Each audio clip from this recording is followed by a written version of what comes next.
Gerai, tai pabandykime keliauti. Na, kaip jau žinote ar prisimenate, kad proto visas apvalymas, tai yra vis antra knyga Kopimoji Karmelio kalno, paskui tenais jau išsiskaido pabaigoje, bet pagrinde tai jinai dedikuota proto klausimai ir nemažai skiria laiko Kriščiūnas su tuo protu mūsų. Tai Kriščiūnas sako,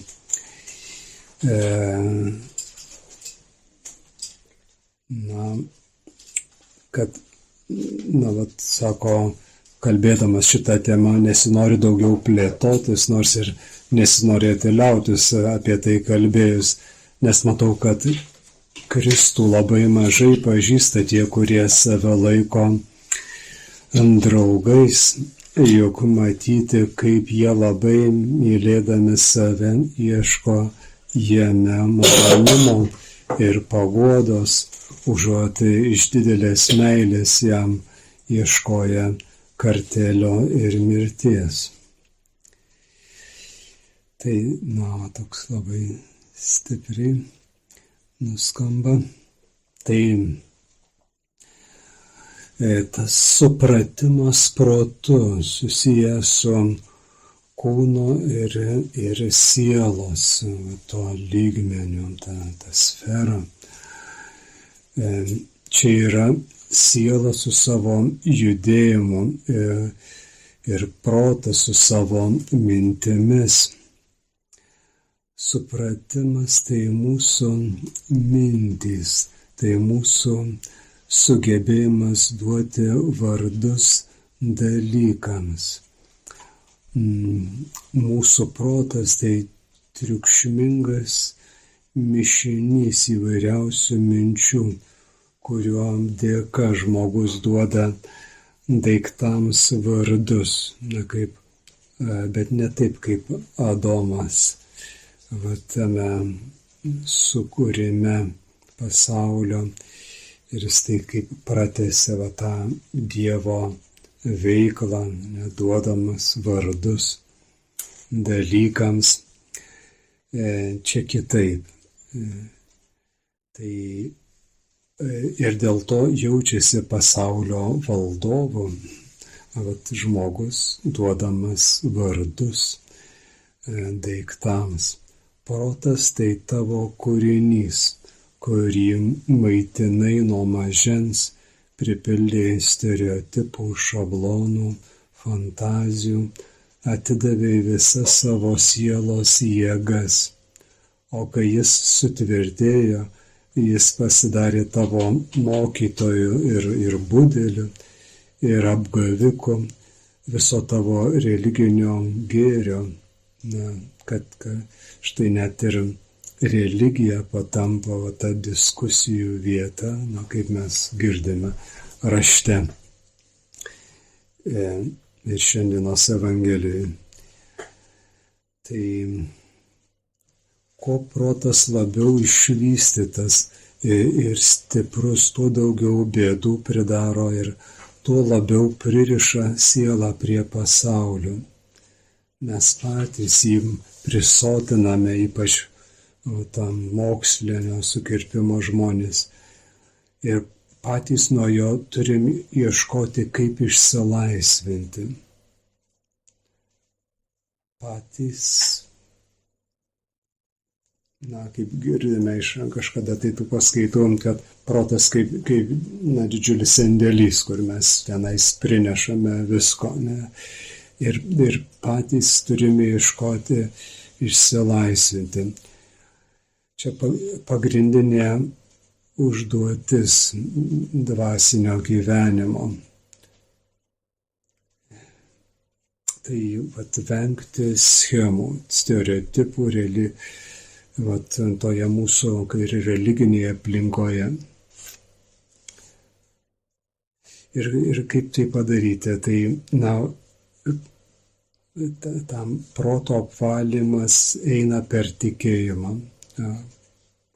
Kryžiaus Jonas apie tai kalba. Ir kaip jau sakiau, turi daug ką pasakyti. Tikėjimo protas aptemdomas yra vedamas visiškai kitokiu būdu, neįprastu.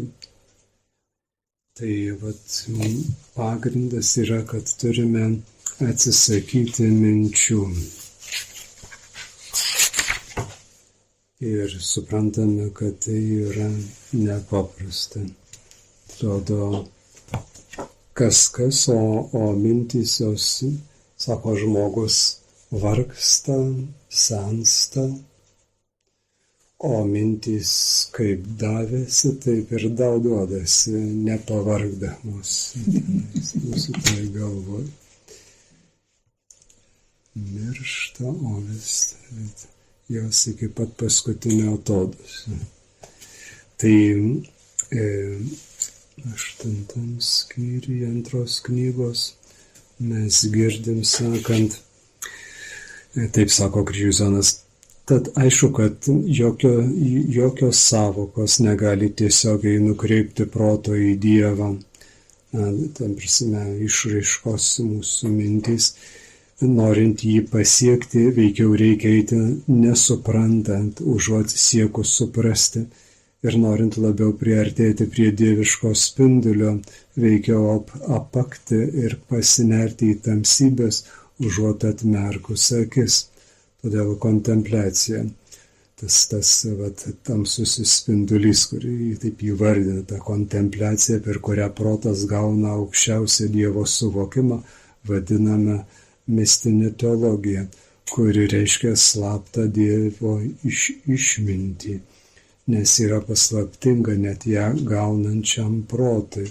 Todėl šventas Dionizas ją vadina tamsos spinduliu, o pranašas Baruchas apie ją sako, nėra nei vieno, kas pažintų jos kelią ir kas galėtų mąstyti apie jos takus.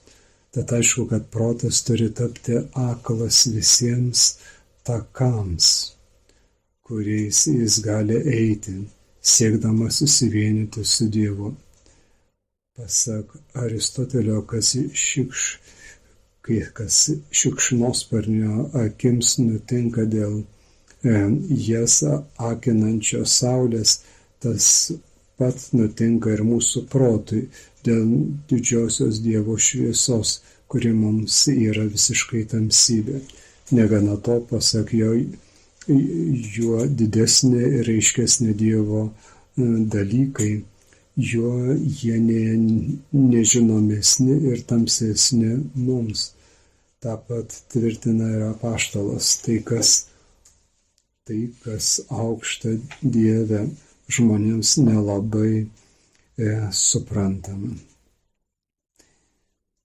Šitaip nesiliaustume vardyje paliudijimus ir priežastis įrodančius ir atskleidžiančius, kad tarp visų sukurtųjų protui prieinamų dalykų nėra tokių laiptų, kuriais galima pasiekti šį aukštąjį viešpatį.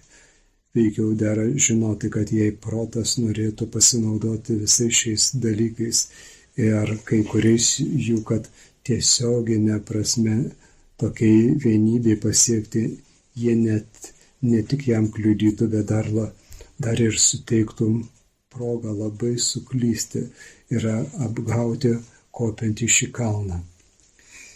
Tai tas toliau keliausim prie to, kaip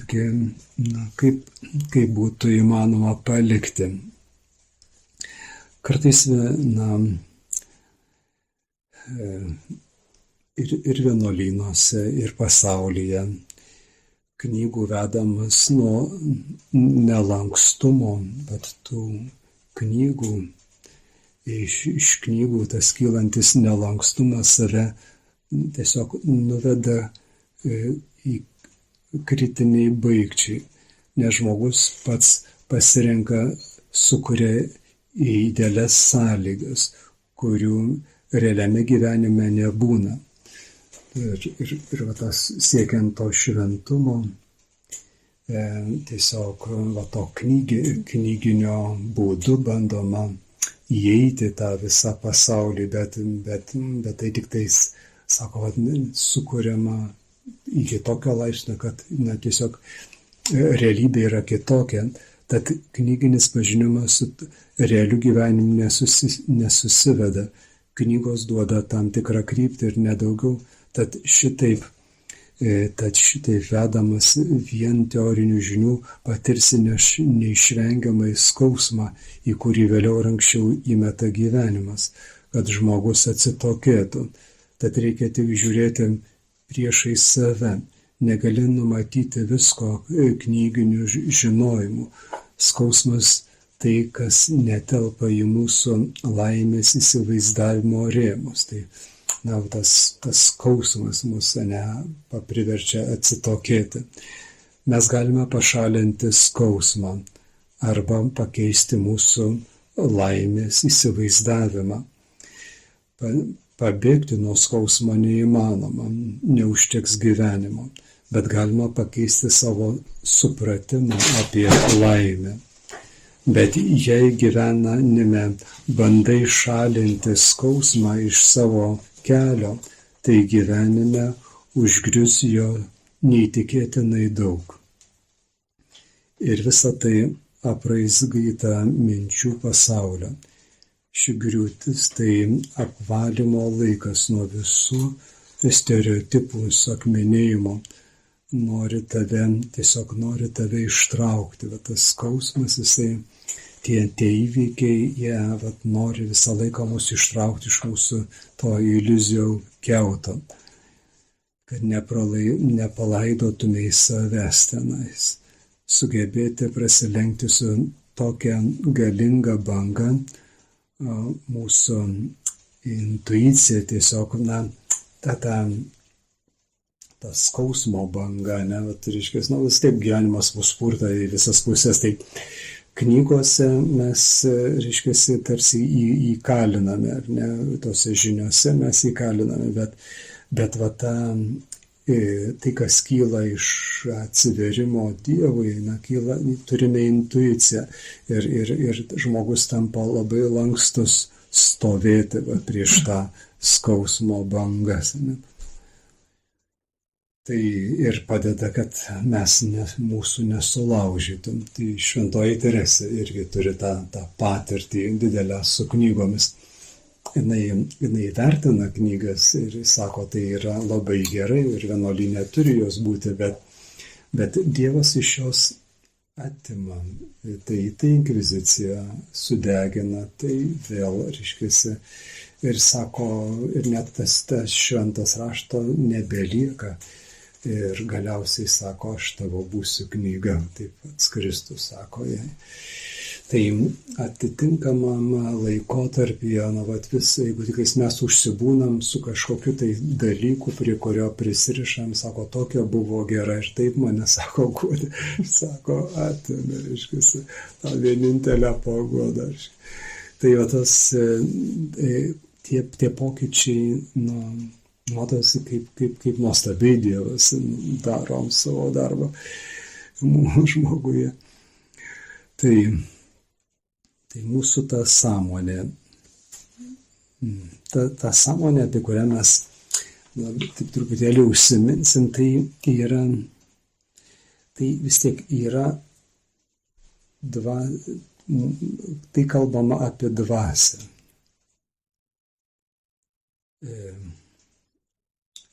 Tai nieko bendro neturi su proto supratimu. Protas gali būti parazituojantis, o sąmonė tai apraiška dieviškos intuicijos, ta dieviško intuicija, ta dvasinis pasaulis, dieviško kvėpavimo.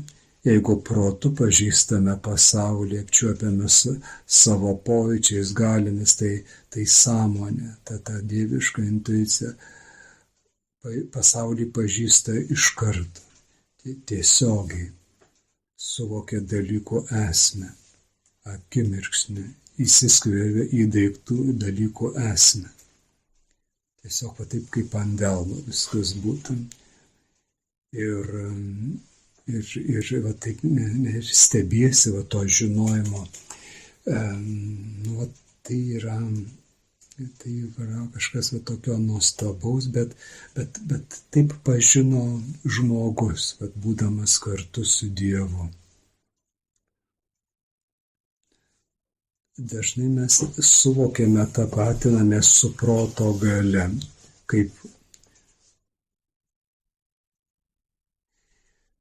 tačiau, vat, kaip žiūrima į vaiką, kūdikį, jisai vat, nepajėgus mąstyti, bet suvokia, kas yra tėvas ir motina. Ir tas vyksta greitai. Ir tai jo tas pažinimas yra gilesnis, giliau negu suaugusiųjų. Tai toks tarsi paradoksas. Tikrovę, tiesą pažinsime dvasia. Susietas šis suvokimas su asketinė maldos praktika. Tai va tas pažinimas Dievo susijęs su tyrumu, skaistumu. Tai kelias link dvasios yra tyrumas, tiesa. Ji yra gyva, tyra. Prisileidžia tik tai, kas yra tyra. Prisileidžia tyrą ir tylę širdį. Tai tik tais panašus į ją gali priartėti. Tai mums reikia sustabdyti tą kūno, tos mūsų galių, tą judėjimą,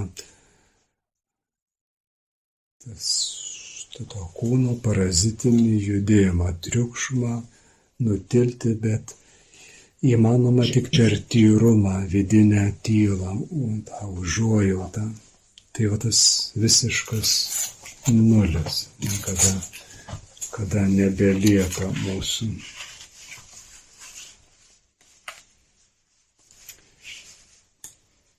Sielai. Jonas Kryžius sako, norint, kad tikėjimas sielą vestų tiesiai į šią tamsos būseną, turi ne tik likti tamsoj su kūriniais, bet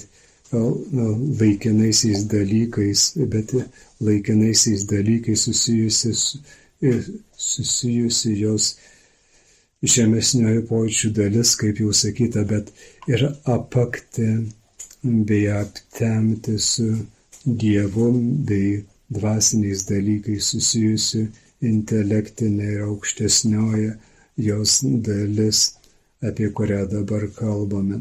Juk aišku, kad norėdami pasiekti antgamtinį perkeitimą, siela turi savyje aptemdyti ir peržengti visą, kas jos prigimtyje suvokiame pojūčiais ir protu. Tad antgamtiškumas reiškia, kad pakylama virš prigimties, o prigimtis lieka žemiau. Tai yra išraizgymas kryžiaus, kur tas vertimas dar toks yra biškiai keblesnis, kai girdime.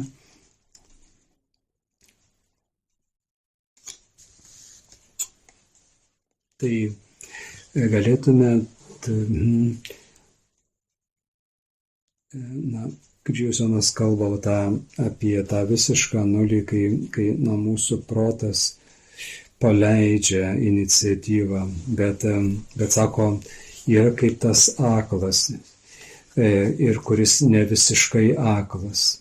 Tas protas, jeigu nors truputį dar bando suktis ten tos girnos, jisai ne visiškai aklas ir jis nesileidžia vedamas vedlio, nes šiek tiek matydamas mano, kad geriau eiti į tą pusę, kurią mato, nes nemato kitų geresnių. Taip jis gali paklaidinti ir tą, kuris jį veda, ir mato geriau už jį, nes galų gale turi daugiau valdžios už aklojo vedlį. Tad ir siela, kur eidama šio kelio, remiasi kokiu nors savo pažinimu, ar skonėjimuose, arba Dievo pažinimu, o šis, kad ir koks didelis būtų, norint eiti tuo keliu, bus tik labai, labai menkas ir nepanašus į tai, kas yra Dievas. Lengvai paklysta arba sustoja, nes nenori likti visiškai akla tikėjime, kuris yra tikrasis jos vedlys. Tas visiškas paleidimas, aš manau, viena iš tų didžiausių bėdų. Tai mes einame nesiremdami jokius savo stereotipus, atmetę bet kokius savo įsivaizdavimus apie dvasinį gyvenimą, einame vedami vidinės intuicijos, žemiška prasme, ieškant laisvės mus nuvedė į dar didesnę vergovę. Tai ne ta sfera. Kuo daugiau atiduosime laisvės siekiui, jėgų, tuo daugiau ji pasiims ir pavergs mus.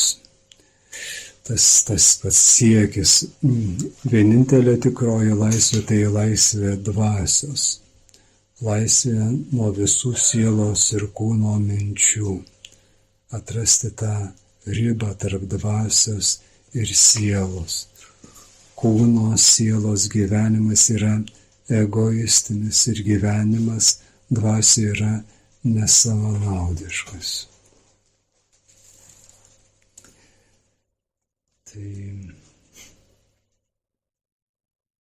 siela siekia per malonę tobulai susivienyti šiame gyvenime su tuo, kurio garbė bus suvienyta kitame, ko pasaka Švento Pauliaus, akis neregėjo, ausis negirdėjo, širdį neatėjo, kas į širdį neatėjo kūniškam žmogui. Aišku, kad norint šiame gyvenime su juo toliau tobulai susivienyti per malonę ir meilę, reikia pakti viskam, kas gali ateiti per akis, viskam, ką galime priimti per klausą, ką galime įsivaizduoti fantazijos pagalba arba suprasti širdimi, kuri čia reiškia sielą. Tai mūsų galių pagalba. Tai visą, ką mes sukaupėm savo proto dėka, ar tai būtų religinė plotmė, kas bebūtų, per ilgą laiką, ką supratome, visa tampa kaip parazitinė sfera, kuri mus pavergia, o ką mes jai priešpastatome. Priešpastatome nutylimą, vidinę tylą, tai yra tikroji krikščionybė. Nutylimas tai yra buvimas be minčių, laisvė nuo minčių, kūno sielos gyvenimas su mūsų visomis mintimis yra šiukšlių krūva. Visą tai reikia išmesti, atsisakyti ir visai kitokiame formate dvasioje atrasti save. Atradę šią dvasios gyvybę, dvasia atgaivina mūsų sielą, o siela atgaivina mūsų kūną. Tada atranda prasmę visas gyvenimas, visos ligos, įvykiai. Mūsų siela yra tiesiogiai susijusi pažinti Dievą. Šis pažinimas labai paprastas. Tu tai dvasia ir Dievas yra dvasia. Tad esame vienas su Dievu, o suprasti protu neįmanoma. Ši tiesa yra gyva, tai yra pažinti reikalinga nutylimas. Tad protas turi nusižeminti, nutilti. nutilti liežuvis, kad nutiltų mintis, nutilti kūnas, ištraukti iš kasdienybės neramybės, kuris jau net nutilęs, ištraukti iš kasdienybės neramybės, kuris jau nutilęs, paklusnus gali eiti gilin. Tai nėra ilgas kelias link tiesos pažinimo, kaip mums kalbama, bet gali būti ilgas kelias atsisakant savęs. Tas kelias link tiesos pažinimo nėra ilgas, bet gali būti ilgas kelias atsisakant savęs, priklauso toliau nuo kiekvieno mūsų. Vienas iš tų knyginių dalykų tai yra, kad mus tarsi uždaro į tokius rėmus ir kartais mes kopijuojam tas žvaigždės, čia aišku daugiau pasaulio galima būtų pasakyti, bet vis tiek turbūt yra tas pavojus ir kad ir religinio pobūdžio literatūra.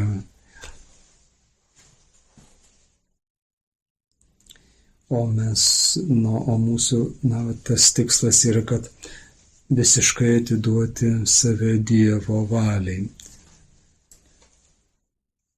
Ir tam tarnauja malda. Jinai vienintelė, nepalyginama su nieko kitu, nes mes kartais klausime, aišku, mes ieškome savo maldos būdo, bet mes suprantame, kad kiek žmonių, tiek ir bus maldos būdų. Ta kelionė labai individuali. Ir malda, sakoma, yra pati aukščiausia kūryba.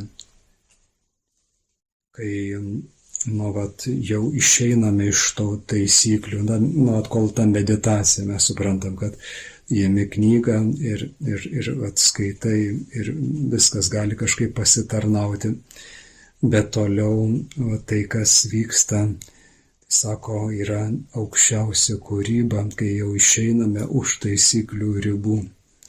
Tai už visų meditacijų pradžioje turi būti taisyklės, kol priimame ir mus įstato į tą kelią.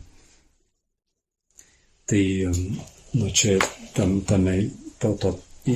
tas įstatytas kelias, tai yra jūsų bendruomenė, jūsų vienas kito palaikymas, jūsų bendros kažkoks tai,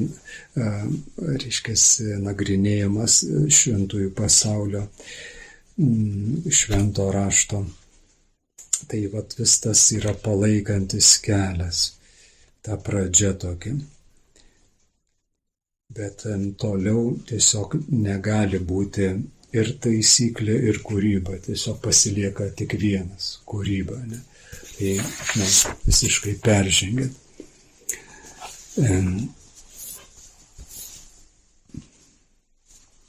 Ir tas pasaulis yra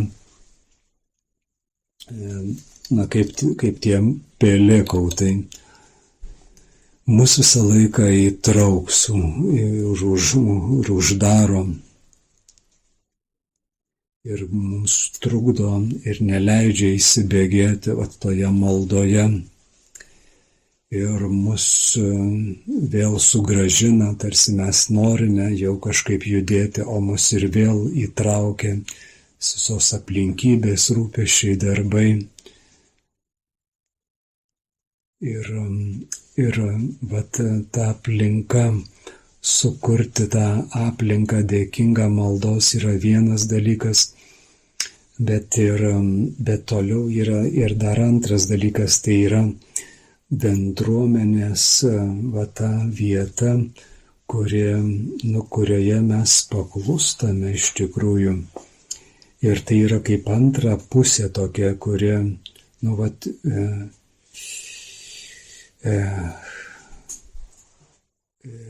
va ta nuolankumo vieta, kur mums ne viskas patinka, bet mes paklustame. Ir be šito mes tiesiog nenukeliausime toli, mes, žinai, tada, viskas galima, viskas leidžiama, taip, bet va tas, kuris supranta šitą vietą svarbę, tada ir šeimoje, ir jūs vienas kitam tampate galimybę, reiškia, paklusti.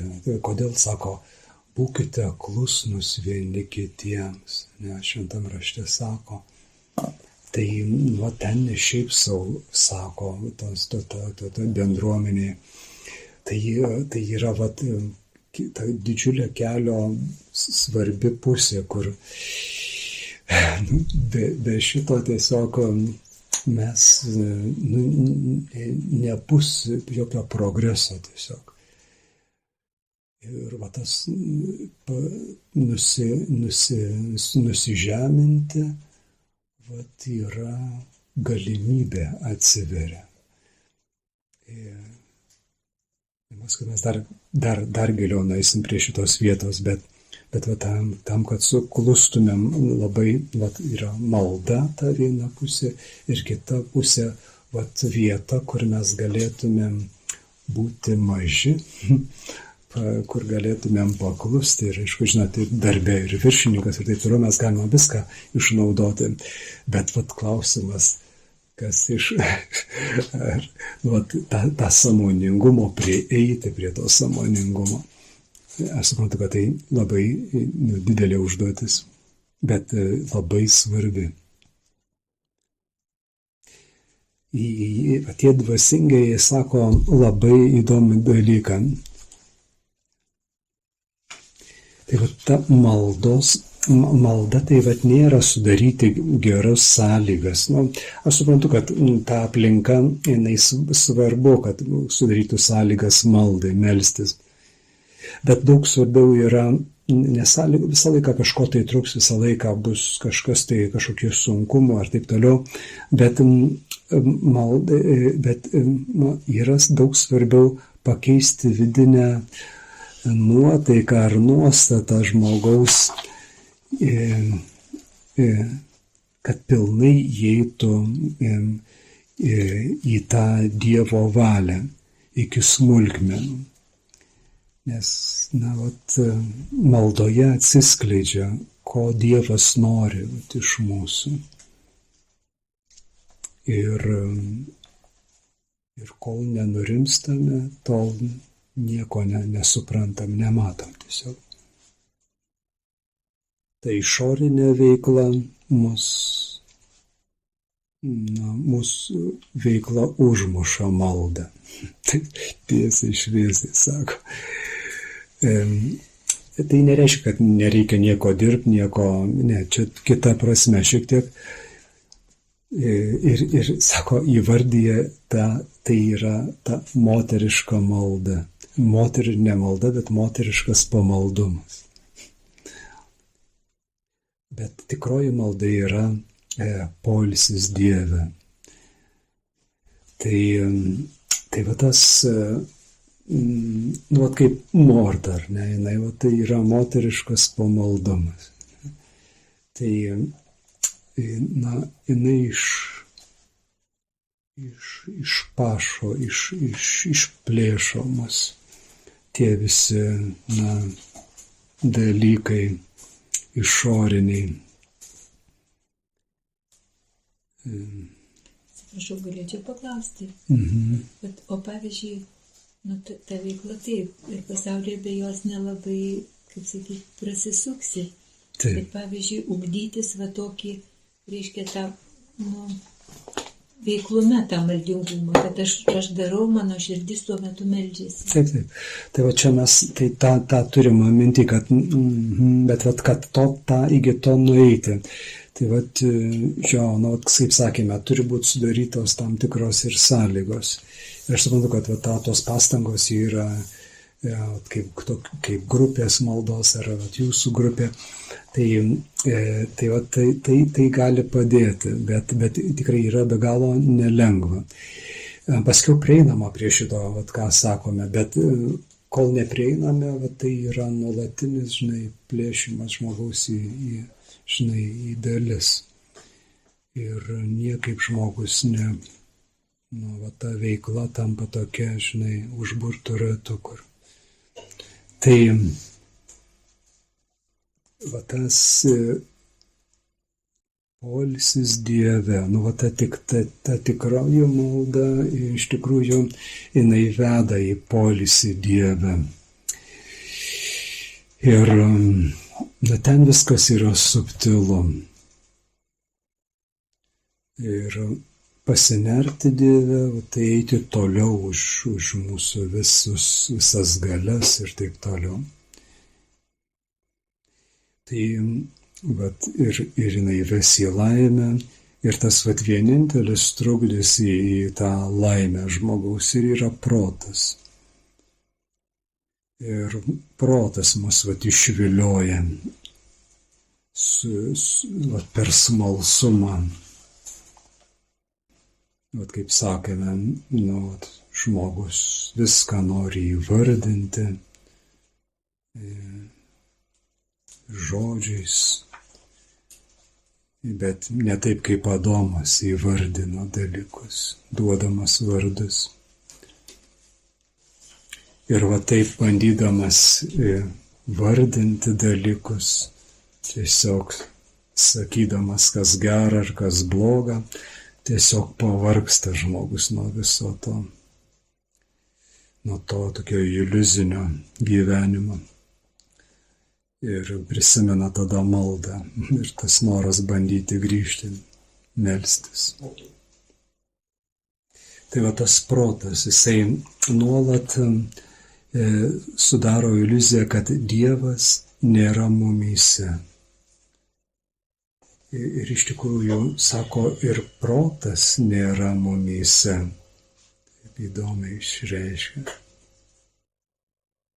Ir mus veda Dievą pažinti pasaulyje, bet ne savyje.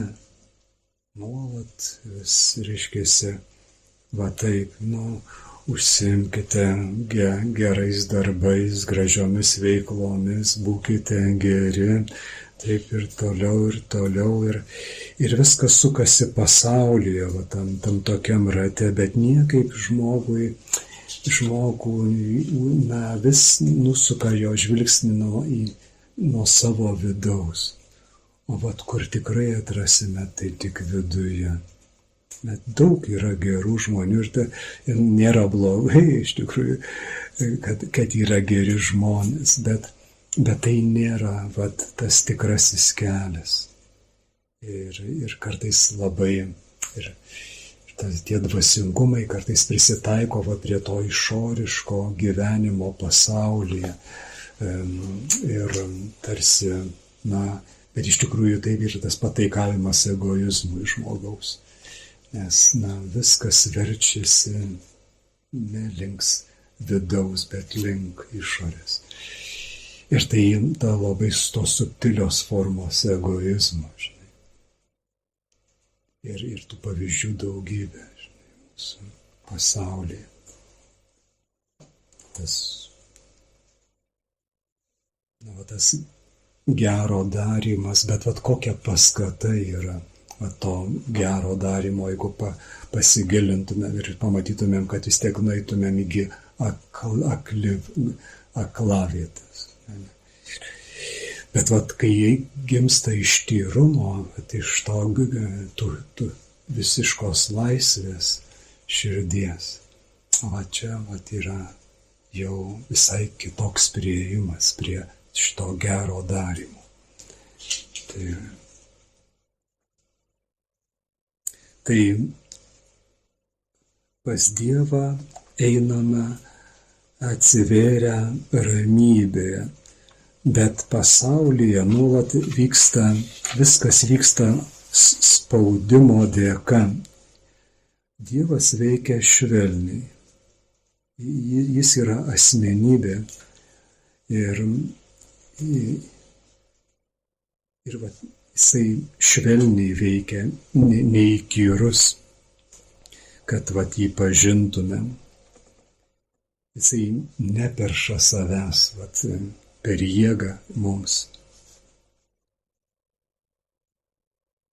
Labai delikačiai artinasi prie žmogaus ir vis duoda jam užuominas pasaulyje, kad leidžia atpažinti jį.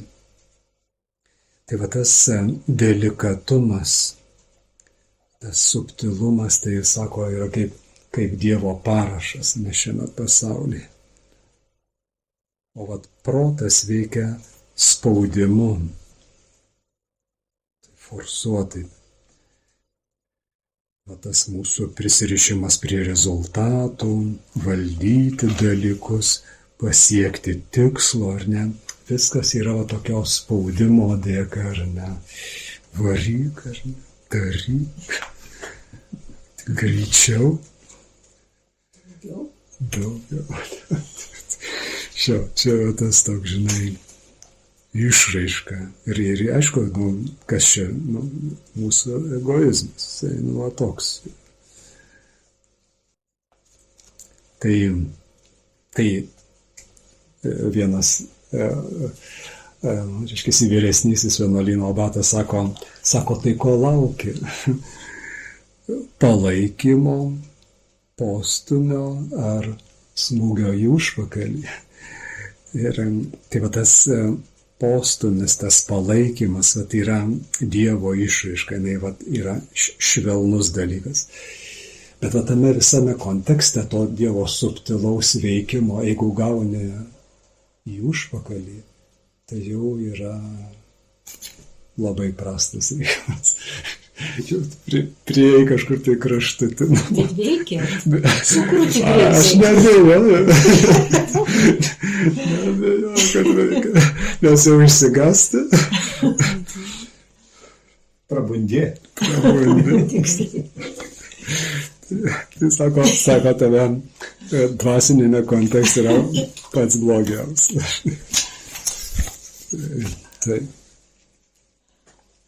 Tai mes negalime gauti tos ramybės, sukurti ją, tai ką neša šitą ramybės maldą. Mes vis, kai grįžtame prie ramybės, jau mes siekiame tą ketvirtą buveinę. Vis mes bandome ryžtis, kad tas eiti už širdies, reiškia, už mūsų visų galių, tai tas ir yra eiti toliau.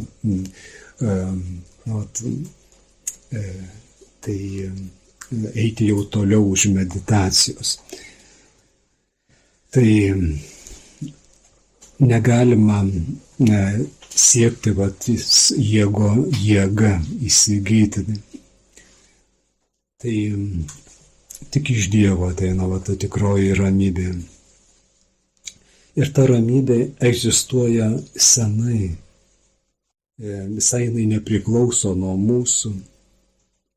Mes tik galime įeiti į ją. Kaip jau minėjau šiandien, kad čia turbūt yra labai įvairiose srityse, šitas, jinai egzistuoja ramybė. Ta vienintelė sako, aš jums ramybę duodu, ne taip kaip pasaulis duoda. Pasaulis irgi duoda ramybę ir tų ramybių formų yra labai įvairių, bet yra vienintelė ramybė, kuri iš Dievo. Ir mes tik tais galime prieiti prie jos, kad jinai, tai kaip išmintis, sako, leisti, kad išmintis mus pasirinktų, ir leisti, kad ir ramybė mus pasirinktų. Niekaip mes negalime jėga to užkariauti. Tai ta mes ramybė nuo vaikystės iš tikrųjų, jinai buvo kažkur tai mumyse. Ir tame nerūpestingume, džiaugsme, tiek kiek mes jo turėjome, bet toliau visomis. Toliau jau pasipriešinimų bangos ir taip toliau. Ta dvasia mūsų viduje, ta ramybės dvasia,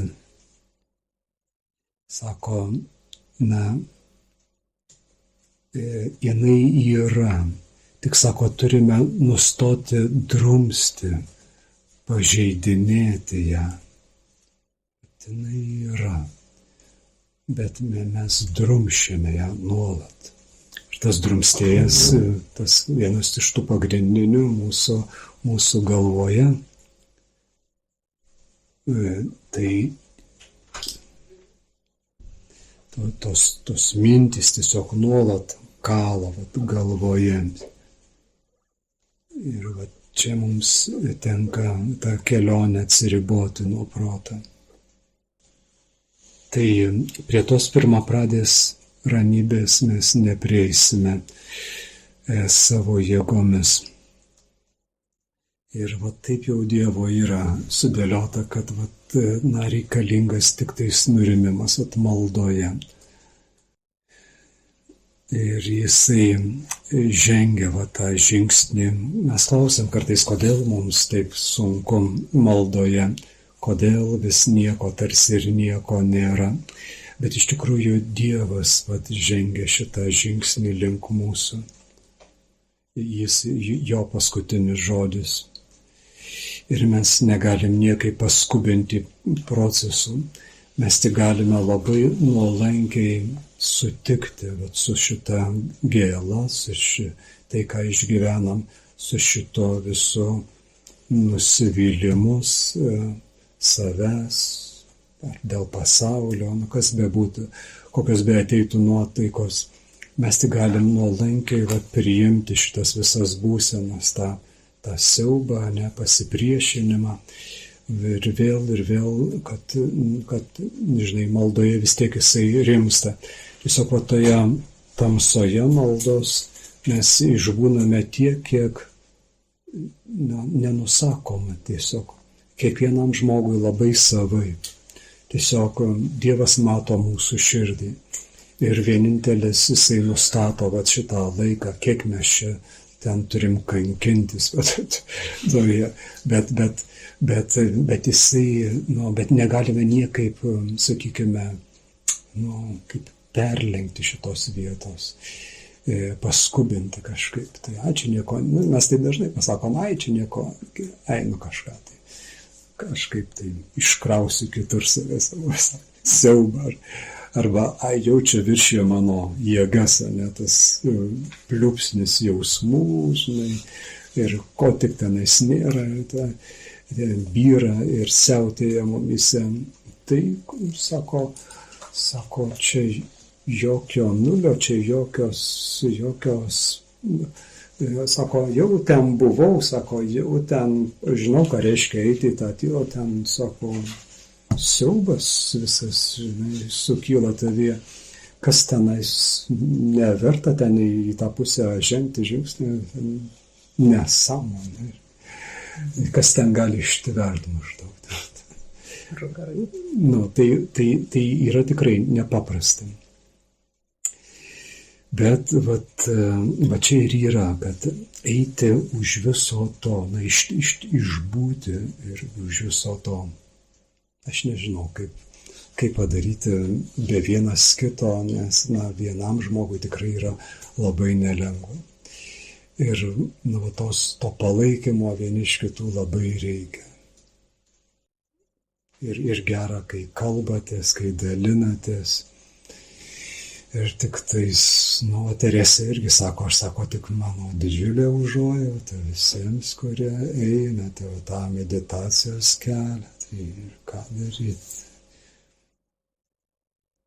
Tai kuo daugiau širdis prisirišusi prie savo pasaulio, tiesiog prie šio pasaulio, tuo didesnė neramybė viduje ir aplink neramybę skleidžia. Tai ir tuo labiau išsibudina protas ir tą sielą apsupa ir tuo greičiau tokiai sielai teka laikas. Mes sakom, laiko nėra. Bet vat, matote, kokia čia sąsaja, ar ne? Vat, kuo širdis daugiau prisirišusi prie šio pasaulio, tuo didesnė neramybė išgyvena ir skleidžia aplink save. Ir tuo labiau išsibudina protas, veikla. Ir tokiam žmogui laikas eina labai, teka greitai. Tai kaip jau girdėjote, ne, vat, tas prieiti prie švento rašto, vat, maldoje, kada bandome vat, pažinti šventą raštą skirtą nenuodėmingam žmogui, bet naujam kūriniui. Ir neįmanoma kitaip suprasti jo gylio prasmės.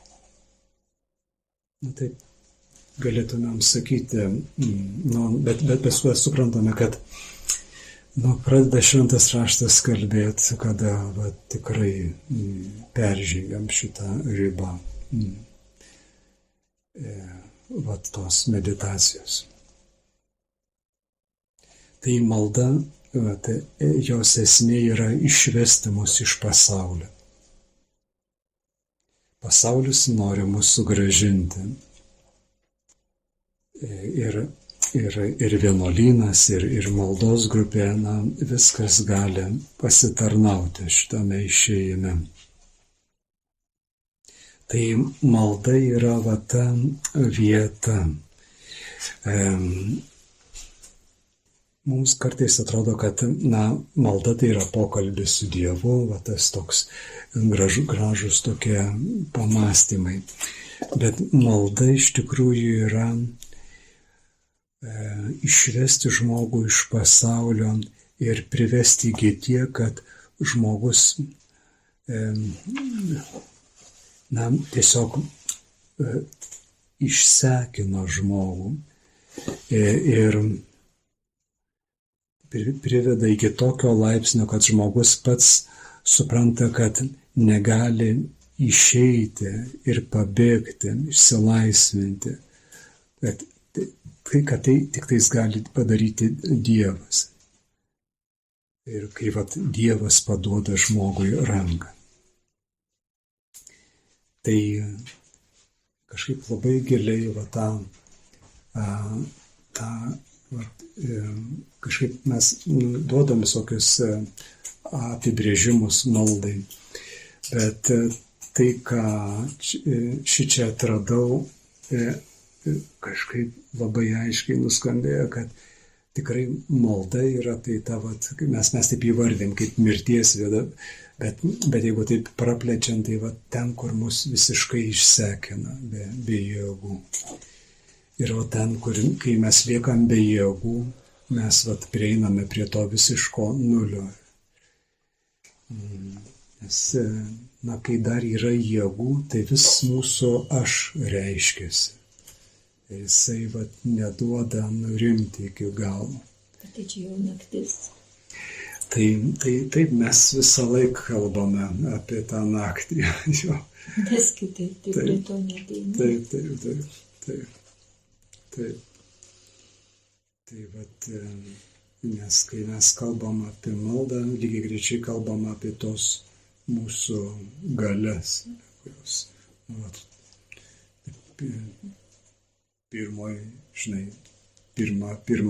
pirmas tas žingsnis tai atsisakyti nuodėmės. Tai šitas pradžia, kad išeitum, kažkaip tai, kad peržengtum visas tas, kad įeitum į provartus, tai palikti tą pasaulio visą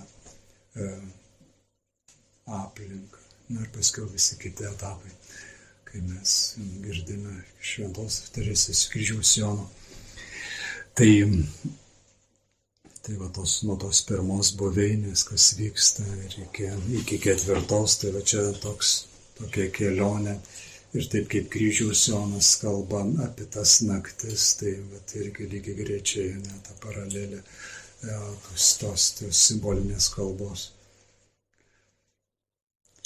Tai taip, čia, kaip sako, va, tas tokia trumpa, kad taip, kai išsemiama savo visas galias, visas jėgas, tai va tik liekame patys. Tai kas yra gryna mumyse. Ir jeigu va čia, kada Dievas gali susilaukti tos Dievo rankos, kur pakviečia toliau. Tai gal tiek, šis iki tos kelionės. Žiūrėkit, man tokia mintis dar kilo, kad toks truputį užburtas ratas, nes juk su tuo proto triukšmu labai įtakojami ir kitus žmonės. Užtinka man kažką smarkiai pagalvoti ir man kažkas skambina. Arba va čia prieš kelias dienas, absoliučiai kažkokia absurdiška buvo situacija. Prieš mėnesį vienas žmogus pažadėjo, kad padarysiu tą ir tą. Gerai. Ir aš taiga praėjo tas mėnuo ir aš prisiminiau, kad buvo toks pažadas, neįvyko. Praeina kelios valandos, gaunu žinutę, kad padariau. Va taip, va žinai. Ir aš tada, va dabar jūsų beklausant galvoju, reiškia, ir kaip mes dar vienas kitą pakraunam su savo tais proto visais reikaliukais, su tais žaidimais, ar ne? Tai va, to negatyvumo taip pat irgi. Ir gal ne tik negatyvumo, gal ir triukšmo to proto, aš savo tą triukšmą, reiškia, nutransliuoju kažkam. Ir tada tokia, paguoda, kad vis dėlto, jeigu einam tuo keliu, ką jūs dabar kalbat, tai galiu ir daugeliu padėti. Ne tik savo tą prasme, ar ne, bet ir daugeliu padėti, nes, kaip sakyti, tie triukšmo kanalai biškutį jau prisivers ir galbūt, kažkaip palengvins ir kitam gyvenimui. Tai va, čia aš manau, kad mes tą gilią prasme, ir psichologiškai, ir visomis kitomis, ir dvasinę kryptimi labai vieni su kitais susiję, tik tais nematom ir mes taip labai grubiai turbūt reiškimės mūsų gyvenime. O va tie subtilūs dalykai dar vis tokie lieka neatsiskleidę, nepažinti. Tai... Nes va čia toks visoks ir pasyvus smurtas eina per mintį, per protą, ar ne, gali žmogui nieko nesakyti ir nedaug daryti, bet gali taip jį kapot, kad... Taip, tas neatleidimas, tas nuolatinis atbarškėjimas tavo vidaus, ne? Ar žmonės, kurie apie karą, apie valdžią, ko tik nėra, ir kaip tai aišku, kaip ta visuomenė bus kitokia. Rami, iš kur ji bus rami, taip. Jeigu tiek,